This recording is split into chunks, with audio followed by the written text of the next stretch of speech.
So, okay guys, eto another day, another vlog tayo. So yan, pansin nyo naman, Daddy Jepo nyo.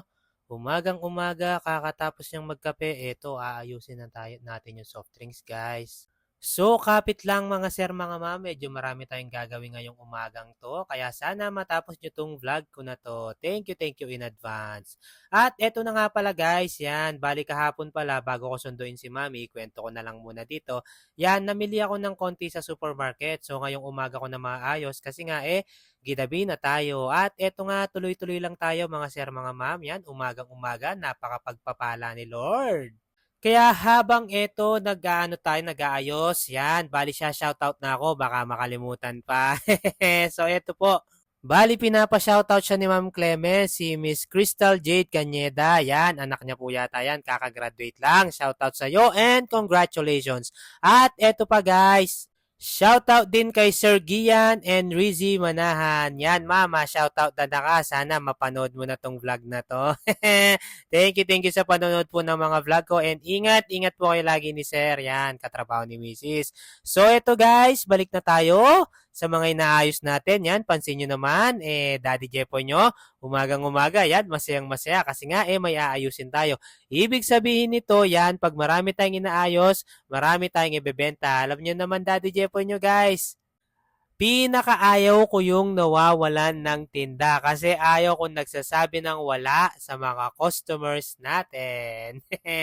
So dapat ganyan yung mindset natin mga kasari. At eto, nandito na pala ako sa mga biscuits. So mabilisan lang to guys at pansin nyo naman, hindi gumagalaw yung camera ko kasi ako lang din yung nagka-camera dito. Yan yung nagpatagal sa akin.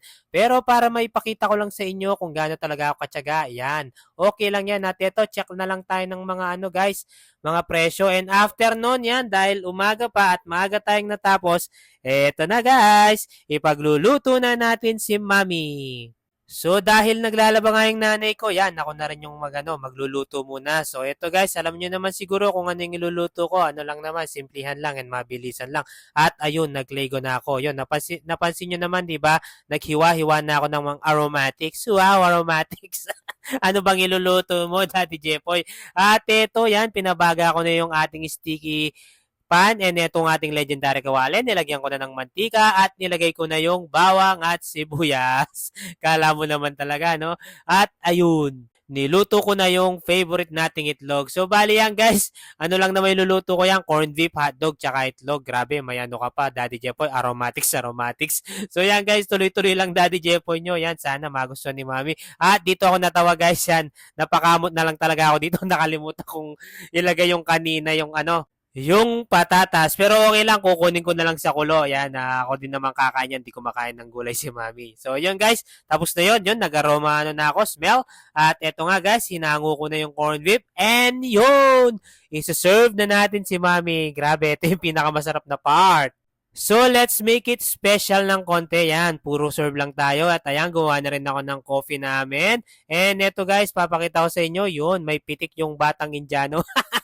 Yan, gumawa ako ng iced coffee. So, yan, para masaya si Mami. At ayun, sinerve ko na rin siya ng corned beef. At pinagsandok ko na rin ng hotdog. Yan, para medyo special kahit simpleng almusal lang, di ba? So, yun lamang guys. Patapos na ako dito. Maraming salamat. Sana natapos mo to. Comment ka na rin kung goods ba sa ito. So, yun lamang. Maraming salamat. Finger heart kayo sa amin.